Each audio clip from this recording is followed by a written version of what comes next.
Welcome to Soft Hour Library. Tonight's story begins now. Close your eyes and rest. Chapter 20. Mr. Collins was not left long to the silent contemplation of his successful love, for Mrs. Bennet, having dawdled about in the vestibule to watch for the end of the conference, no sooner saw Elizabeth open the door and with quick step pass her towards the staircase, than she entered the breakfast-room, and congratulated both him and herself in warm terms on the happy prospect of their nearer connection. Mr. Collins received and returned these felicitations with equal pleasure, and then proceeded to relate the particulars of their interview, with the result of which he trusted he had every reason to be satisfied, since the refusal which his cousin had steadfastly given him would naturally flow from her bashful modesty and the genuine delicacy of her character. This information, however, startled Mrs. Bennet. She would have been glad to be equally satisfied that her daughter had meant to encourage him by protesting against his proposals, but she dared not believe it, and could not help saying so. "But depend upon it, Mr. Collins," she added, "that Lizzie shall be brought to reason. I will speak to her about it myself directly. She is a very headstrong, foolish girl, and does not know her own interest, but I will make her know it." "Pardon me for interrupting you, madam," cried Mr. Collins, "but if she is really headstrong and foolish, I know not whether she would altogether be a very desirable wife to a man in my situation, who naturally looks for happiness in the marriage state. If therefore she actually persists in rejecting my suit, perhaps it were better not to force her into accepting me, because, if liable to such defects of temper, she could not contribute much to my felicity." "Sir, you quite misunderstand me," said Mrs. Bennet, alarmed. "Lizzie is only headstrong in such matters as these. In everything else she is as good-natured a girl as ever lived. I will go directly to Mr. Bennet, and we shall very soon settle it with her, I am sure." She would not give him time to reply, but hurrying instantly to her husband, called out as she entered the library, "Oh, Mr. Bennet, you are wanted immediately. We are all in an uproar. You must come and make Lizzie marry Mr. Collins, for she vows she will not have him, and if you do not make haste, he will change his mind and not have her." Mr. Bennet raised his eyes from his book as she entered, and fixed them on her face with a calm unconcern, which was not in the least altered by her communication. "I have not the pleasure of understanding you," said he, when she had finished her speech. "Of what are you talking?" "Of Mr. Collins and Lizzie. Lizzie declares she will not have Mr. Collins, and Mr. Collins begins to say that he will not have Lizzie. And what am I to do on the occasion? It seems a hopeless business. Speak to Lizzie about it yourself. Tell her that you insist upon her marrying him.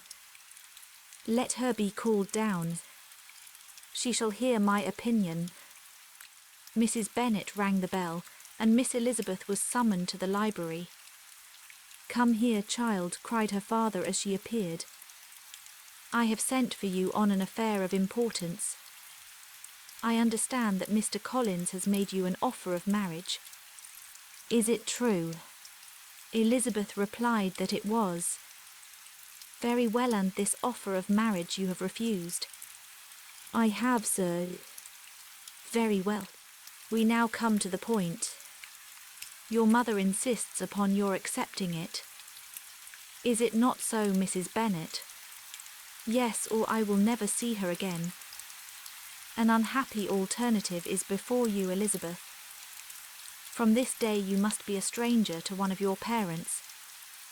Your mother will never see you again if you do not marry Mr. Collins, and I will never see you again if you do." Elizabeth could not but smile at such a conclusion of such a beginning, but Mrs. Bennet, who had persuaded herself that her husband regarded the affair as she wished, was excessively disappointed. "What do you mean, Mr. Bennet, by talking in this way? You promised me to insist upon her marrying him." "My dear," replied her husband, "I have two small favours to request. First, that you will allow me the free use of my understanding on the present occasion, and secondly of my room. I shall be glad to have the library to myself as soon as may be. Not yet, however, in spite of her disappointment in her husband, did Mrs. Bennet give up the point. She talked to Elizabeth again and again, coaxed and threatened her by turns. She endeavoured to secure Jane in her interest, but Jane, with all possible mildness, declined interfering, and Elizabeth, sometimes with real earnestness and sometimes with playful gaiety, replied to her attacks. Though her manner varied, however, her determination never did. Mr. Collins, meanwhile, was meditating in solitude on what had passed. He thought too well of himself to comprehend on what motive his cousin could refuse him, and though his pride was hurt, he suffered in no other way. His regard for her was quite imaginary, and the possibility of her deserving her mother's reproach prevented his feeling any regret. While the family were in this confusion, Charlotte Lucas came to spend the day with them. She was met in the vestibule by Lydia, who, flying to her, cried in a half-whisper, "I am glad you are come, for there is such fun here. What do you think has happened this morning? Mr. Collins has made an offer to Bennet's, and she will not have him." Charlotte had hardly time to answer before they were joined by Kitty, who came to tell the same news, and no sooner had they entered the breakfast-room, where Mrs. Bennet was alone, than she likewise began on the subject, calling on Miss Lucas for her compassion, and entreating her to persuade her friend Lizzie to comply with the wishes of her family. "Pray do, my dear Miss Lucas," she added in a melancholy tone, "for nobody is on my side, nobody takes part with me. I am cruelly used, nobody feels for my poor nerves." Charlotte's reply was spared by the entrance of Jane and Elizabeth. "Aye, there she comes," continued Mrs. Bennet, looking as unconcerned as may be, and caring no more for us than if we were at York, provided she can have her own way. "But I tell you what, Miss Lizzie, if you take it into your head to go on refusing every offer of marriage in this way, you will never get a husband at all, and I am sure I do not know who is to maintain you when your father is dead. I shall not be able to keep you, and so I warn you. I have done with you from this very day. I told you in the library, you know, that I should never speak to you again, and you will find me as good as my word. I have no pleasure in talking to undutiful children. Not that I have much pleasure, indeed, in talking to anybody. People who suffer as I do from nervous complaints can have no great inclination for talking. Nobody can tell what I suffer, but it is always so. Those who do not complain are never pitied." Her daughters listened in silence to this effusion, sensible that any attempt to reason with or soothe her would only increase the irritation.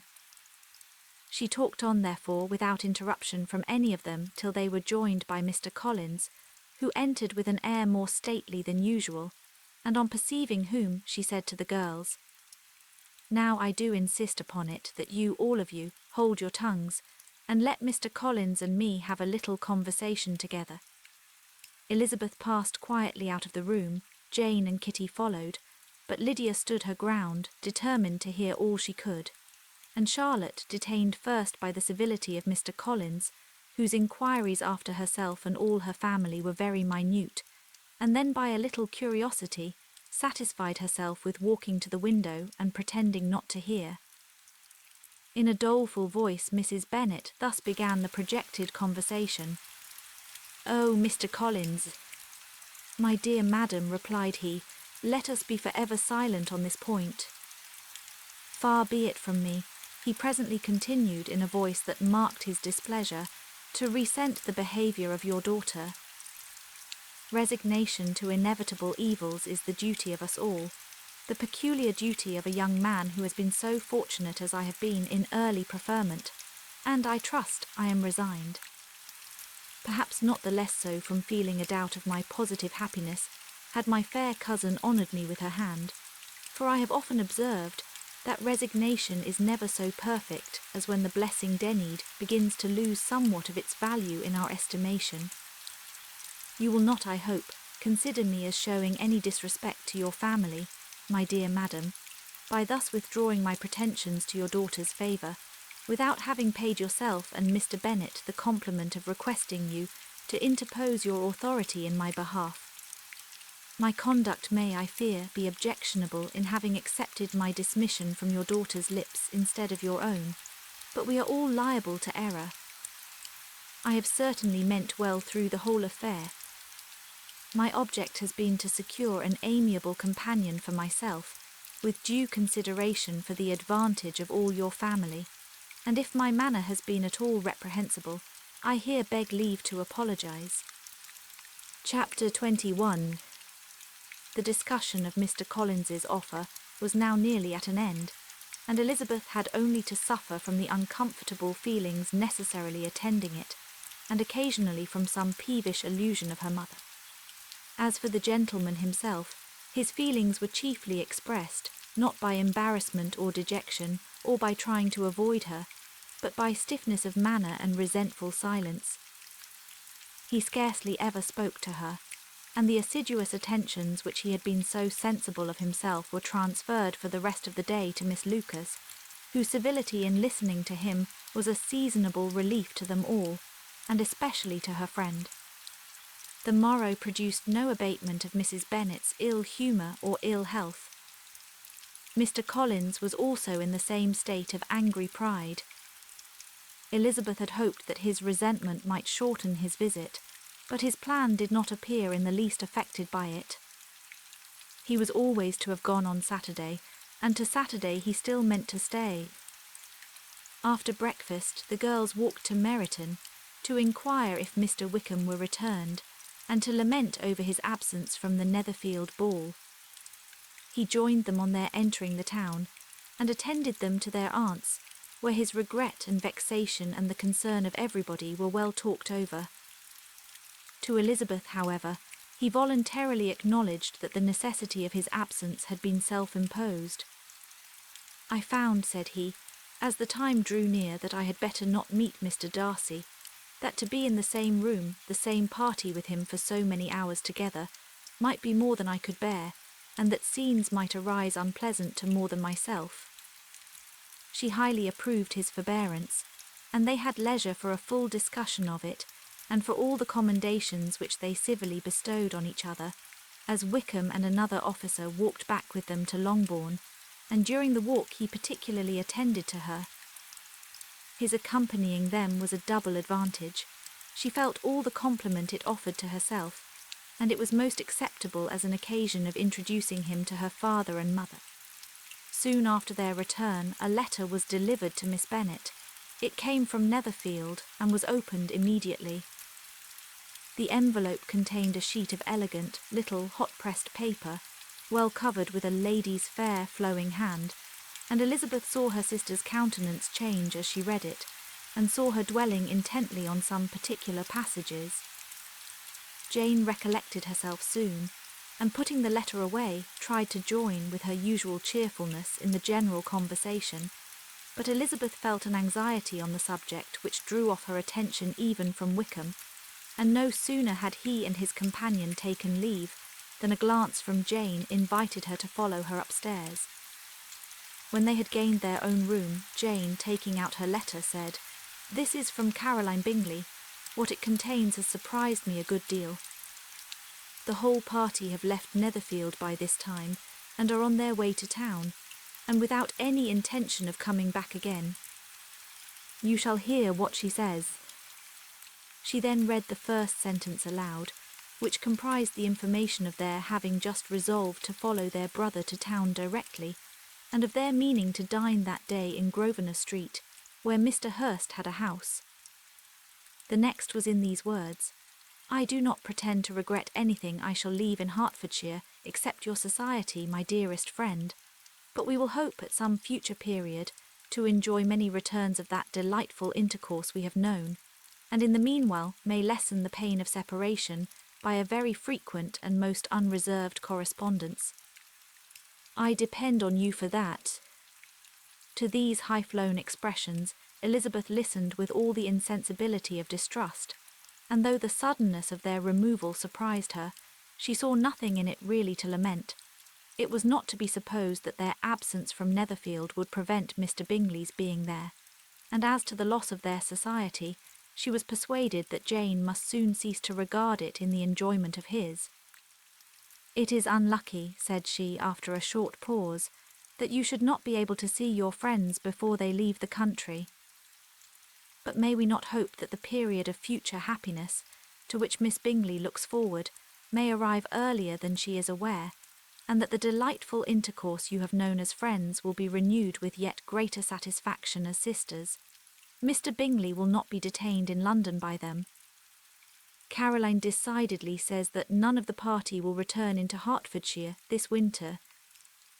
I will read it to you. When my brother left us yesterday, he imagined that the business which took him to London might be concluded in 3 or 4 days, but as we are certain it cannot be so, and at the same time convinced that when Charles gets to town he will be in no hurry to leave it again, we have determined on following him thither, that he may not be obliged to spend his vacant hours in a comfortless hotel. Many of my acquaintance are already there for the winter. I wish I could hear that you, my dearest friend, had any intention of making one in the crowd, but of that I despair. I sincerely hope your Christmas in Hertfordshire may abound in the gaieties which that season generally brings, and that your beaux will be so numerous as to prevent your feeling the loss of the 3 of whom we shall deprive you. But it is evident by this," added Jane, "that he comes back no more this winter. It is only evident that Miss Bingley does not mean he should.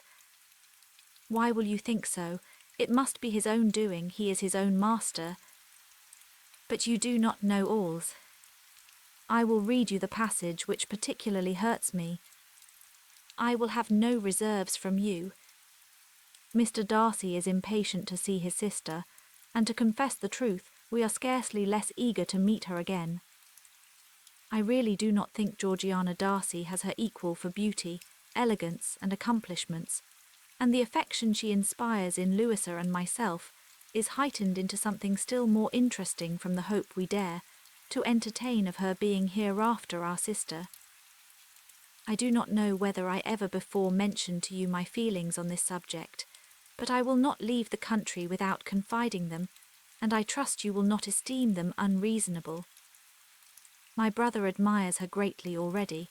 He will have frequent opportunity now of seeing her on the most intimate footing. Her relations all wish the connection as much as his own, and a sister's partiality is not misleading me, I think, when I call Charles most capable of engaging any woman's heart. With all these circumstances to favour an attachment, and nothing to prevent it, am I wrong, my dearest Jane, in indulging the hope of an event which will secure the happiness of so many?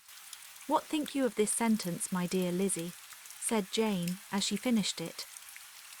Is it not clear enough? Does it not expressly declare that Caroline neither expects nor wishes me to be her sister, that she is perfectly convinced of her brother's indifference, and that if she suspects the nature of my feelings for him she means, most kindly, to put me on my guard? Can there be any other opinion on the subject? Yes, there can, for mine is totally different. Will you hear it? Most willingly. You shall have it in a few words. Miss Bingley sees that her brother is in love with you, and wants him to marry Miss Darcy. She follows him to town in the hope of keeping him there, and tries to persuade you that he does not care about you. Jane shook her head. Indeed, Jane, you ought to believe me. No one who has ever seen you together can doubt his affection. Miss Bingley, I am sure, cannot. She is not such a simpleton. Could she have seen half as much love in Mr. Darcy for herself, she would have ordered her wedding clothes. But the case is this, we are not rich enough or grand enough for them, and she is the more anxious to get Miss Darcy for her brother, from the notion that when there has been one into marriage, she may have less trouble in achieving a second, in which there is certainly some ingenuity, and I dare say it would succeed if Mr. Borg were out of the way. But, my dearest Jane, you cannot seriously imagine that, because Miss Bingley tells you her brother greatly admires Miss Darcy, he is in the smallest degree less sensible of your merit than when he took leave of you on Tuesday. or that it will be in her power to persuade him that, instead of being in love with you, he is very much in love with her friend. If we thought alike of Miss Bingley, replied Jane, your representation of all this might make me quite easy. But I know the foundation is unjust. Caroline is incapable of wilfully deceiving anyone, and all that I can hope in this case is that she is deceived herself. That is right. You could not have started a more happy idea, since you will not take comfort in mine. Believe her to be deceived by all means. You have now done your duty by her, and must fret no longer.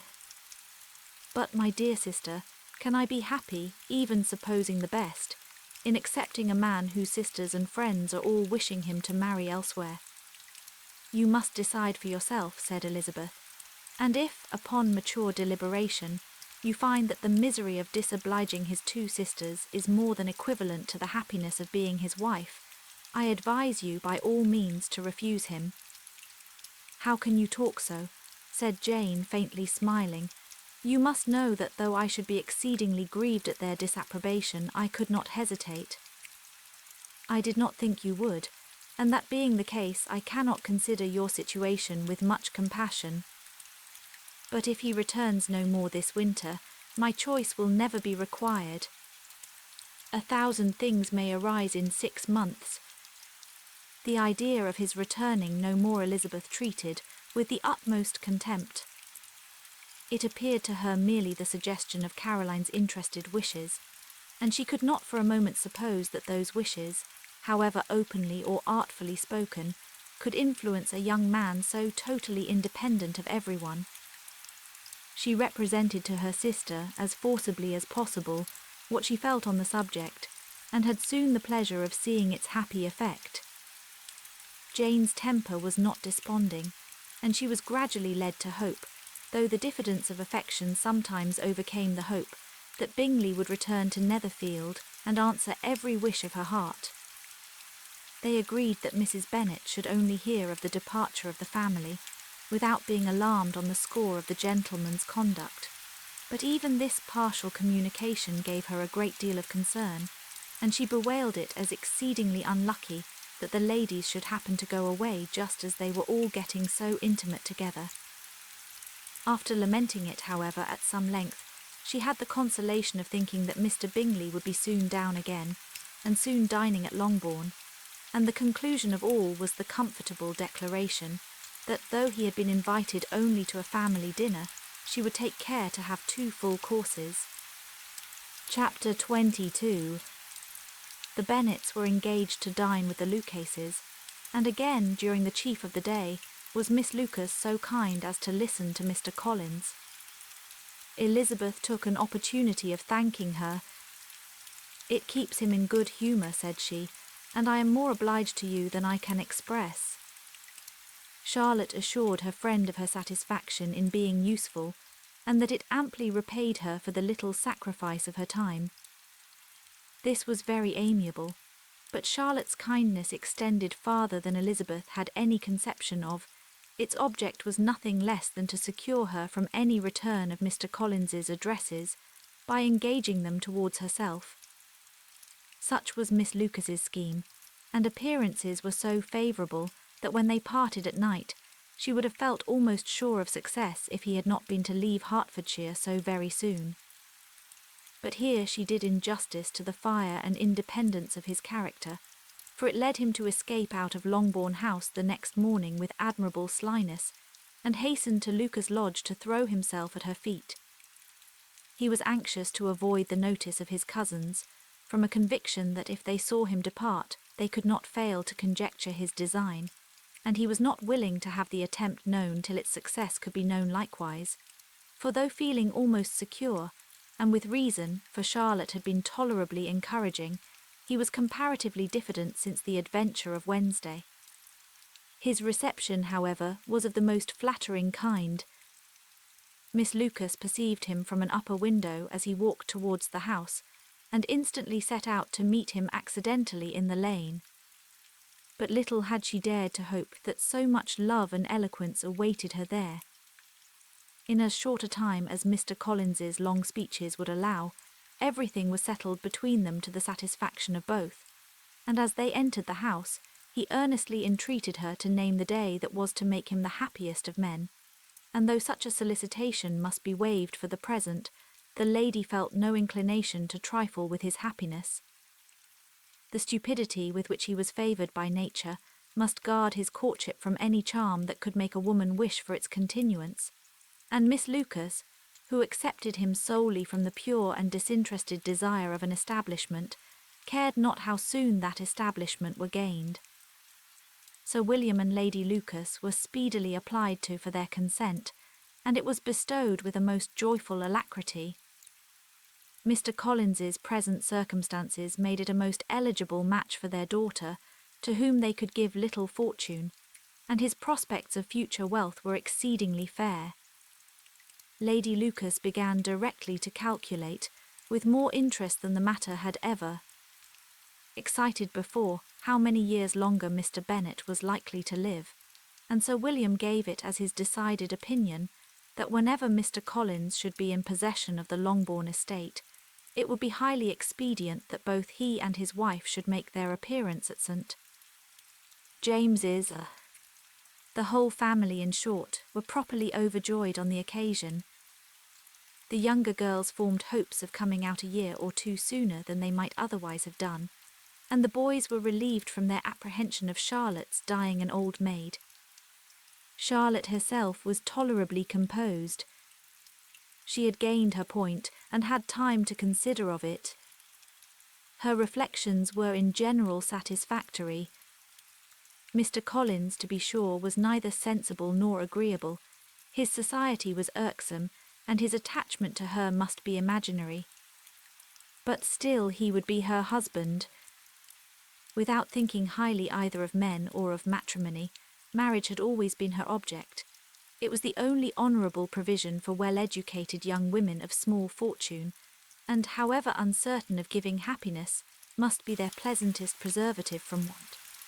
This preservative she had now obtained, and at the age of 27, without having ever been handsome, she felt all the good luck of it. The least agreeable circumstance in the business was the surprise it must occasion to Elizabeth Bennet, whose friendship she valued beyond that of any other person. Elizabeth would wonder, and probably would blame her, and though her resolution was not to be shaken, her feelings must be hurt by such a disapprobation. She resolved to give her the information herself, and therefore charged Mr. Collins, when he returned to Longbourn to dinner, to drop no hint of what had passed before any of the family. A promise of secrecy was of course very dutifully given, but it could not be kept without difficulty, for the curiosity excited by his long absence burst forth in such very direct questions on his return as required some ingenuity to evade, and he was at the same time exercising great self-denial, for he was longing to publish his prosperous life. As he was to begin his journey too early on the morrow to see any of the family, the ceremony of leave-taking was performed when the ladies moved for the night, and Mrs. Bennet, with great politeness and cordiality, said how happy they should be to see him at Longbourn again, whenever his other engagements might allow him to visit them. "My dear madam," he replied, "this invitation is particularly gratifying because it is what I have been hoping to receive, and you may be very certain that I shall avail myself of it as soon as possible." They were all astonished, and Mr. Bennet, who could by no means wish for so speedy a return, immediately said, "But is there not danger of Lady Catherine's disapprobation here, my good sir? You had better neglect your relations than run the risk of offending your patroness." "My dear sir," replied Mr. Collins, "I am particularly obliged to you for this friendly caution, and you may depend upon my not taking so material a step without her ladyship's concurrence. You cannot be too much on your guard. Risk anything rather than her displeasure, and if you find it likely to be raised by your coming to us again, which I should think exceedingly probable, stay quietly at home, and be satisfied that we shall take no offence. Believe me, my dear sir, my gratitude is warmly excited by such affectionate attention, and depend upon it, you will speedily receive from me a letter of thanks for this, as well as for every other mark of your regard during my stay in Hertfordshire. As for my fair cousins, though my absence may not be long enough to render it necessary, I shall now take the liberty of wishing them health and happiness, not excepting my cousin Elizabeth. With proper civilities, the ladies then withdrew, all of them equally surprised to find that he meditated a quick return. Mrs. Bennet wished to understand by it that he thought of paying his addresses to one of her younger girls, and Mary might have been prevailed on to accept him. She rated his abilities much higher than any of the others. There was a solidity in his reflections which often struck her, and though by no means so clever as herself, she thought that, if encouraged to read and improve himself by such an example as hers, he might become a very agreeable companion. But on the following morning, every hope of this kind was done away. Miss Lucas called soon after breakfast, and in a private conference with Elizabeth, related the event of the day before. The possibility of Mr. Collins's fancying himself in love with her friend had once occurred to Elizabeth within the last day or two, but that Charlotte could encourage him seemed almost as far from possibility as that she could encourage him herself, and her astonishment was consequently so great as to overcome at first the bounds of decorum, and she could not help crying, "Engaged to Mr. Collins, my dear Charlotte, impossible." The steady countenance which Miss Lucas had commanded in telling her story gave way to a momentary confusion here on receiving so direct a reproach, though, as it was no more than she expected, she soon regained her composure and calmly replied, "Why should you be surprised, my dear Eliza? Do you think it incredible that Mr. Collins should be able to procure any woman's good opinion because he was not so happy as to succeed with you?" But Elizabeth had now recollected herself, and making a strong effort for it was able to assure her, with tolerable firmness, that the prospect of their relationship was highly grateful to her, and that she wished her all imaginable happiness. "I see what you are feeling," replied Charlotte.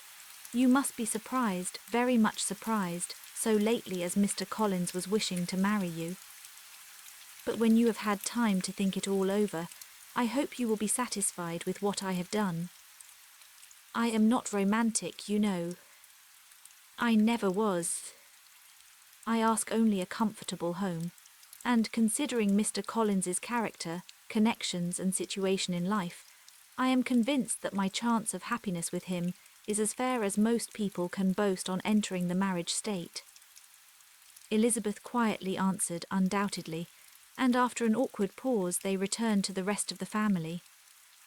Charlotte did not stay much longer, and Elizabeth was then left to reflect on what she had heard. It was a long time before she became at all reconciled to the idea of so unsuitable a match. The strangeness of Mr. Collins's making 2 offers of marriage within 3 days was nothing in comparison of his being now accepted. She had always felt that Charlotte's opinion of matrimony was not exactly like her own, but she could not have supposed it possible that, when called into action, she would have sacrificed every better feeling to worldly advantage. Charlotte, the wife of Mr. Collins, was a most humiliating picture, and to the pang of a friend disgracing herself and sunk in her esteem was added the distressing conviction that it was impossible for that friend to be tolerably happy in the lot she had chosen. Chapter 23. Elizabeth was sitting with her mother and sisters, reflecting on what she had heard, and doubting whether she was authorized to mention it when Sir William Lucas himself appeared, sent by his daughter to announce her engagement to the family. With many compliments to them, and much self-gratulation on the prospect of a connection between the houses, he unfolded the matter to an audience not merely wondering, but incredulous, for Mrs. Bennet, with more perseverance than politeness, protested he must be entirely mistaken, and Lydia, always unguarded and often uncivil, boisterously exclaimed, "Good Lord, Sir William, how can you tell such a story? Do not you know that Mr. Collins wants to marry Lizzie?"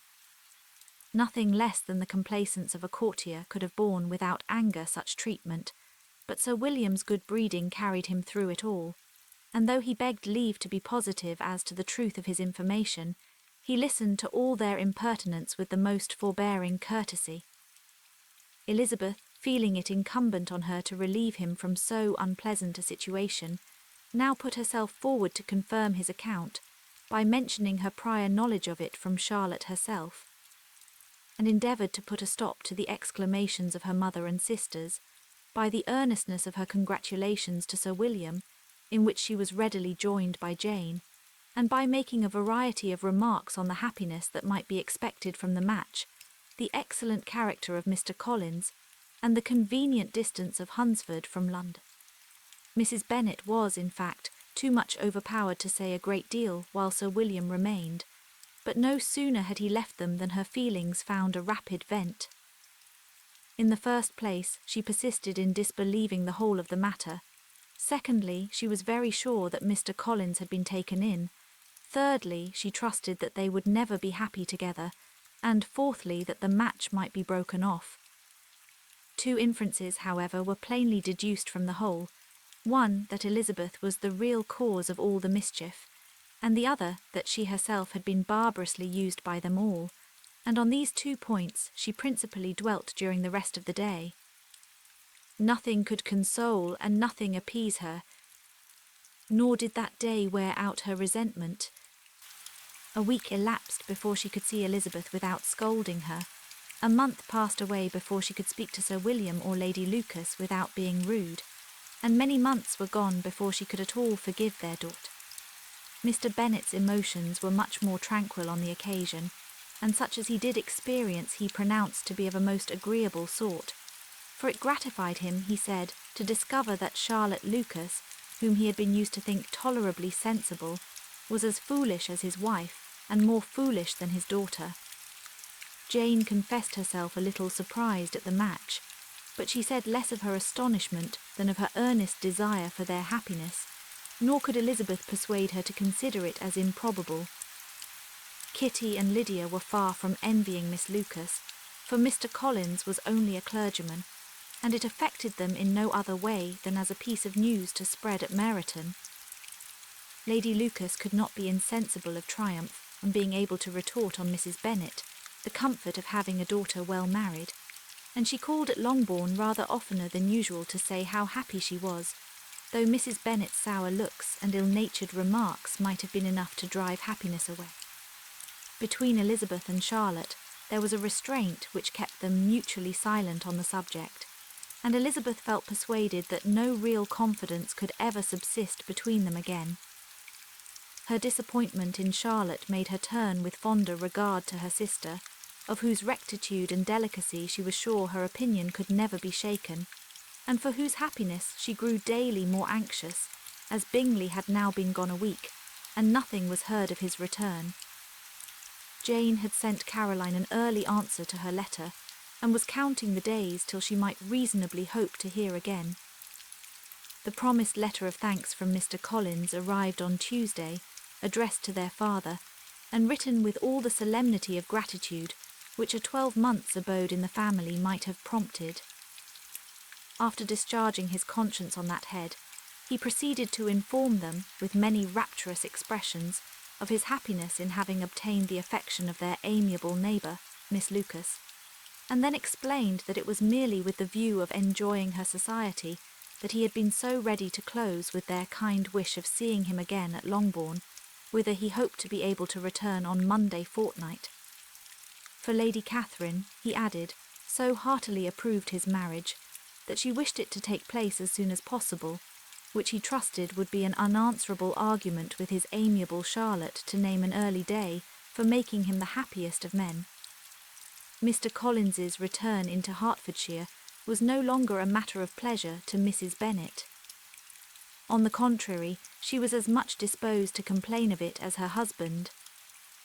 It was very strange that he should come to Longbourn instead of to Lucas Lodge. It was also very inconvenient and exceedingly troublesome. She hated having visitors in the house while her health was so indifferent, and lovers were of all people the most disagreeable. Such were the gentle murmurs of Mrs. Bennet, and they gave way only to the greater distress of Mr. Bingley's continued absence. Neither Jane nor Elizabeth were comfortable on this subject. Day after day passed away without bringing any other tidings of him than the report which shortly prevailed in Meryton of his coming no more to Netherfield the whole winter, a report which highly incensed Mrs. Bennet, and which she never failed to contradict as a most scandalous falsehood. Even Elizabeth began to fear not that Bingley was indifferent, but that his sisters would be successful in keeping him away. Unwilling as she was to admit an idea so destructive to Jane's happiness, and so dishonourable to the stability of her lover, she could not prevent its frequently recurring. The united efforts of his two unfeeling sisters, and of his overpowering friend, assisted by the attractions of Miss Darcy and the amusements of London, might be too much, she feared, for the strength of his attachment. As for Jane, her anxiety under this suspense was, of course, more painful than Elizabeth's, but whatever she felt she was desirous of concealing, and between herself and Elizabeth, therefore, the subject was never alluded to. But as no such delicacy restrained her mother, an hour seldom passed in which she did not talk of Bingley, express her impatience for his arrival, or even require Jane to confess that if he did not come back, she should think herself very illused. It needed all Jane's steady mildness to bear these attacks with tolerable tranquillity. Mr. Collins returned most punctually on the Monday fortnight, but his reception at Longbourn was not quite so gracious as it had been on his first introduction. He was too happy, however, to need much attention, and luckily for the others, the business of love-making relieved them from a great deal of his company. The chief of every day was spent by him at Lucas Lodge, and he sometimes returned to Longbourn only in time to make an apology for his absence before the family went to bed. Mrs. Bennet was really in a most pitiable state. The very mention of anything concerning the match threw her into an agony of ill humour, and wherever she went she was sure of hearing it talked of. The sight of Miss Lucas was odious to her. As her successor in that house, she regarded her with jealous abhorrence. Whenever Charlotte came to see them, she concluded her to be anticipating the hour of possession, and whenever she spoke in a low voice to Mr. Collins, was convinced that they were talking of the Longbourn estate, and resolving to turn herself and her daughters out of the house as soon as Mr. Bennet was dead. She complained bitterly of all this to her husband. "Indeed, Mr. Bennet," said she, "it is very hard to think that Charlotte Lucas should ever be mistress of this house, that I should be forced to make way for her, and live to see her take my place in it. My dear, do not give way to such gloomy thoughts. Let us hope for better things. Let us flatter ourselves that I may be the survivor." This was not very consoling to Mrs. Bennet, and therefore, instead of making any answer, she went on as before. "I cannot bear to think that they should have all this estate.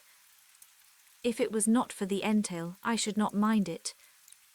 "What should not you mind?" "I should not mind anything at all. Let us be thankful that you are preserved from a state of such insensibility." "I never can be thankful, Mr. Bennet, for anything about the entail. How anyone could have the conscience to entail away an estate from one's own daughters, I cannot understand, and all for the sake of Mr. Collins too. Why should he have it more than anybody else?" "I leave it to yourself to determine," said Mr. Bennet. Chapter 24. Miss Bingley's letter arrived and put an end to doubt. The very first sentence conveyed the assurance of their being all settled in London for the winter, and concluded with her brother's regret at not having had time to pay his respects to his friends in Hertfordshire before he left the country. Hope was over, entirely over, and when Jane could attend to the rest of the letter, she found little except the professed affection of the writer that could give her any comfort. Miss Darcy's praise occupied the chief of it. Her many attractions were again dwelt on, and Caroline boasted joyfully of their increasing intimacy, and ventured to predict the accomplishment of the wishes which had been unfolded in her former letter. She wrote also with great pleasure of her brother, S being an inmate of Mr. Darcy's house, and mentioned with raptures some plans of the latter with regard to new furniture. Elizabeth, to whom Jane very soon communicated the chief of all this, heard it in silent indignation. Her heart was divided between concern for her sister and resentment against all others. To Caroline's assertion of her brother, S being partial to Miss Darcy, she paid no credit. That he was really fond of Jane, she doubted no more than she had ever done, and much as she had always been disposed to like him, she could not think without anger, hardly without contempt, on that easiness of temper, that want of proper resolution, which now made him the slave of his designing friends, and led him to sacrifice his own happiness to the caprice of their inclinations. Had his own happiness, however, been the only sacrifice, he might have been allowed to sport with it in whatever manner he thought best, but her sister's was involved in it, as she thought he must be sensible himself. It was a subject, in short, on which reflection would be long indulged, and must be unavailing. She could think of nothing else, and yet whether Bingley's regard had really died away, or was suppressed by his friend's interference, whether he had been aware of Jane's attachment, or whether it had escaped his observation, whichever were the case, though her opinion of him must be materially affected by the difference, her sister's situation remained the same, her peace equally wounded. A day or two passed before Jane had courage to speak of her feelings to Elizabeth, but at last, on Mrs. Bennet's leaving them together, after a longer irritation than usual about Netherfield and its master, she could not help saying, "Oh, that my dear mother had more command over herself. She can have no idea of the pain she gives me by her continual reflections on him. But I will not repine. It cannot last long. He will be forgot, and we shall all be as we were before." Elizabeth looked at her sister with incredulous solicitude, but said nothing. "You doubt me," cried Jane, slightly colouring. "Indeed, you have no reason. He may live in my memory as the most amiable man of my acquaintance, but that is all. I have nothing either to hope or fear, and nothing to reproach him with. Thank God I have not that pain. A little time, therefore I shall certainly try to get the better." With a stronger voice she soon added, "I have this comfort immediately, that it has not been more than an error of fancy on my side, and that it has done no harm to anyone but myself." "My dear Jane," exclaimed Elizabeth, "you are too good. Your sweetness and disinterestedness are really angelic. I do not know what to say to you. I feel as if I had never done you justice, or loved you as you deserve." Miss Bennet eagerly disclaimed all extraordinary merit, and threw back the praise on her sister's warm affection. "Nay," said Elizabeth, "this is not fair. You wish to think all the world respectable, and are hurt if I speak ill of anybody. I only want to think you perfect, and you set yourself against it. Do not be afraid of my running into any excess, of my encroaching on your privilege of universal good. You need not. There are few people whom I really love, and still fewer of whom I think well. The more I see of the world, the more am I dissatisfied with it, and every day confirms my belief of the inconsistency of all human characters, and of the little dependence that can be placed on the appearance of either merit or sense. I have met with 2 instances lately. One I will not mention, the other is Charlotte's marriage. It is unaccountable. In every view it is unaccountable. My dear Lizzie, do not give way to such feelings as these. They will ruin your happiness. You do not make allowance enough for difference of situation and temper. Consider Mr. Collins's respectability and Charlotte's prudent, steady character. Remember that she is one of a large family, that as to fortune it is a most eligible match, and be ready to believe, for everybody's sake, that she may feel something like regard and esteem for our cousin. To oblige you, I would try to believe almost anything, but no one else could be benefited by such a belief as this, for were I persuaded that Charlotte had any regard for him, I should only think worse of her understanding than I now do of her heart. My dear Jane, Mr. Collins is a conceited, pompous, narrow-minded, silly man. You know he is as well as I do. And you must feel as well as I do that the woman who marries him cannot have a proper way of thinking. You shall not defend her, though it is Charlotte Lucas. You shall not, for the sake of one individual, change the meaning of principle and integrity, nor endeavour to persuade yourself or me that selfishness is prudence, and insensibility of danger security for happiness. I must think your language too strong in speaking of both, replied Jane, and I hope you will be convinced of it by seeing them happy together. But enough of this. You alluded to something else. You mentioned 2 instances. I cannot misunderstand you, but I entreat you, dear Lizzie, not to pain me by thinking that person to blame, and saying your opinion of him is sunk. We must not be so ready to fancy ourselves intentionally injured.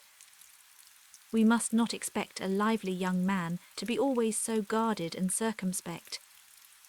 It is very often nothing but our own vanity that deceives us.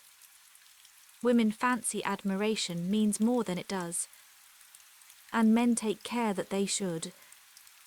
If it is designedly done, they cannot be justified, but I have no idea of there being so much design in the world as some persons imagine. I am far from attributing any part of Mr. Bingley's conduct to design, said Elizabeth, but without scheming to do wrong or to make others unhappy, there may be error and there may be misery.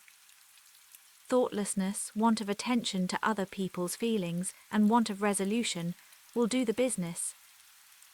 And do you impute it to either of those? Yes, to the last. But if I go on, I shall displease you by saying what I think of persons you esteem. Stop me whilst you can. You persist, then, in supposing his sisters influence him. Yes, in conjunction with his friend. I cannot believe it. Why should they try to influence him? They can only wish his happiness, and if he is attached to me, no other woman can secure it. Your first position is false.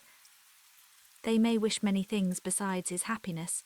They may wish his increase of wealth and consequence.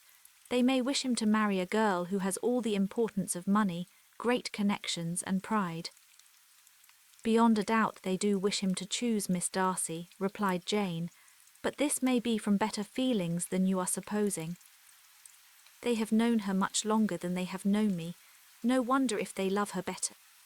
But whatever may be their own wishes, it is very unlikely they should have opposed their brother, S.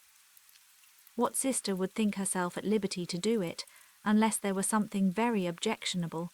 If they believed him attached to me, they would not try to part us. If he were so, they could not succeed. By supposing such an affection, you make everybody acting unnaturally and wrong, and me most unhappy. Do not distress me by the idea. I am not ashamed of having been mistaken, or, at least, it is slight. It is nothing in comparison of what I should feel in thinking ill of him or his sisters. Let me take it in the best light, in the light in which it may be understood. Elizabeth could not oppose such a wish, and from this time Mr. Bingley's name was scarcely ever mentioned between them. Mrs. Bennet still continued to wonder and repine at his returning no more, and though a day seldom passed in which Elizabeth did not account for it clearly, there seemed little chance of her ever considering it with less perplexity. Her daughter endeavoured to convince her of what she did not believe herself, that his attentions to Jane had been merely the effect of a common and transient liking, which ceased when he saw her no more. But though the probability of the statement was admitted at the time, she had the same story to repeat every day. Mrs. Bennet's best comfort was that Mr. Bingley must be down again in the summer. Mr. Bennet treated the matter differently. So, Lizzie, said he one day, your sister is crossed in love, I find. I congratulate her. Next to being married, a girl likes to be crossed in love a little now and then. It is something to think of, and gives her a sort of distinction among her companions. When is your turn to come? You will hardly bear to be long outdone by Jane. Now is your time. Here are officers enough at Meryton to disappoint all the young ladies in the country.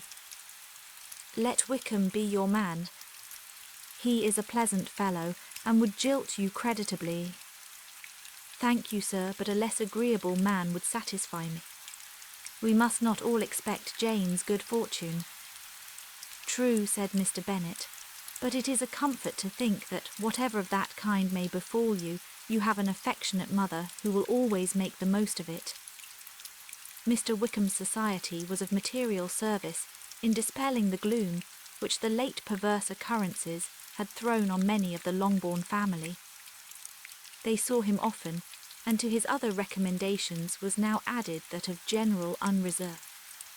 The whole of what Elizabeth had already heard, his claims on Mr. Darcy and all that he had suffered from him, was now openly acknowledged and publicly canvassed, and everybody was pleased to think how much they had always disliked Mr. Darcy before they had known anything of the matter. Miss Bennet was the only creature who could suppose there might be any extenuating circumstances in the case unknown to the society of Hertfordshire. Her mild and steady candour always pleaded for allowances, and urged the possibility of mistakes, but by everybody else Mr. Darcy was condemned as the worst of men,